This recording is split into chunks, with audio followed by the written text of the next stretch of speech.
अस्सलाम वालेकुम friends, welcome back to Top Smarties drama serial Man Marzi. जैसे ही हैदर साहब को पता चला कि मंशा के यहाँ बेटी की पैदाइश हुई है तो साथ ही माँ ने कह दिया कि मुझे मंशा से मिलना है।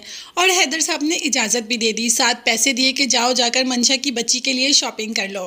अब माँ खुशी खुशी जाती है और मंशा की बेटी के लिए ढेर सारी शॉपिंग करती है। मंशा से भी मिलने जाएगी और बच्चे के लिए गिफ्ट भी लेकर जाएगी, मगर जो सोचा होता है ज़रूरी नहीं कि वैसा होता भी है। जैसे ही मॉल से बाहर निकलती है, रास्ते में ही कुछ लोग पकड़ लेते हैं। एक तो सारा कुछ छीन लेते हैं, दूसरा उसको भी ज़ख्मी कर कर चले जाते हैं। अब माँ ज़ख्मी हालत में सड़क पर पड़ी है। यहाँ पर घर वाले परेशान हो रहे हैं कि अभी माँ घर नहीं आई। हर जगह पर पता कर लिया, फ़ोन बंद है, मगर कुछ पता नहीं चल रहा। हैदर साहब ने भी कह दिया कि उसने मंशा की बच्ची की शॉपिंग करनी थी, तो मैंने भी इजाज़त दे दी कि चले जाओ। जब हर जगह पर पता किया तो पता चल ही गया हमजा को कि हॉस्पिटल में एक एक्सीडेंट का केस आया है। जाकर पता किया तो वो कोई और नहीं बल्कि हमजा की ताई और मंशा की माँ ही थी। खैर, बड़े अच्छे तरीके से हमजा ने उनका ट्रीटमेंट करवाया। ज़ारा भी बहुत परेशान होगी ना देखकर अपनी ताई को। उसके अलावा कह दिया अपने अब्बा को कि आप घर चले जाएं, हम यहाँ पर हैं ना, हम सारी देखभाल कर लेंगे। और ज़ारा वाकई ही बहुत अच्छे तरीके से संभालती है। दूसरी तरफ अगर बात करें तो मंशा भी इसी हॉस्पिटल में है, जो कि दर्द से किरा रही है, मगर उसके पास कोई भी नहीं जो उसके दर्द का इलाज कर सके। सिर्फ दवाइयाँ ही ज़रूरी नहीं होती, एक इंसान का साथ भी ज़रूरी होता है जो हमारे हौसला देता है, हमारा हौसला बढ़ाता है।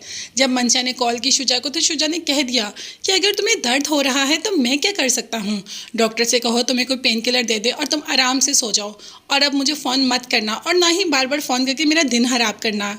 इस वक्त तो मंशा को भी बहुत गुस्सा आता है और कह देती है कि मुझसे बहुत बड़ी गलती होगी, मैंने इतने संग दिल के साथ शादी की। जैसे ही मंशा को डॉक्टर बाहर लेकर जाती है तो सामने उसकी मुलाकात हमजा से भी हो जाती है। तो अपनी बातों से तो बाज नहीं आती। ये नहीं पता कि माँ भी इसी हॉस्पिटल में है और हमजा ही माँ का इलाज करवा रहा है, सारे एक्सपेंस हमजा ही उठा रहा है। जब यहाँ पर ज़ारा को और देखती है हमजा को तो कह देती है कि तुम लोगों की इतनी औकात तो नहीं कि इतने बड़े हॉस्पिटल में आकर अपने इलाज करवा सको। हाँ, कोई दोस्त बीमार होगा, उसकी अयादत के लिए आए होगे, जाओ यहाँ से चले जाओ।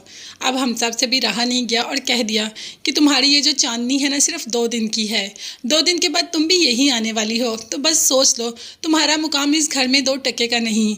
इसके बाद हमजा तो वहाँ से चला जाता है और यहाँ पर शुजा कह देता है अपने दादा अब्बा से कि मैं बिल्कुल भी तलाक नहीं दूंगा सीरत से, जबकि दादा ने कह दिया कि सीरत को तलाक देकर आज़ाद कर दो और अपनी ज़िंदगी मंशा के साथ शुरू करो।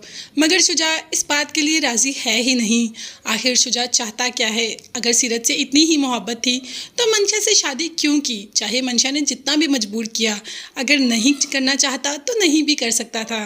मगर इस वक्त तो ड्रामा बहुत ही अजीब से मोड़ पर आ गया है। देखते हैं आगे क्या होता है, मगर वो सब देखने और जानने के लिए चैनल को लाजमी सब्सक्राइब कीजिएगा। नेक्स्ट वीडियोस तक के लिए अल्लाह हाफिज़।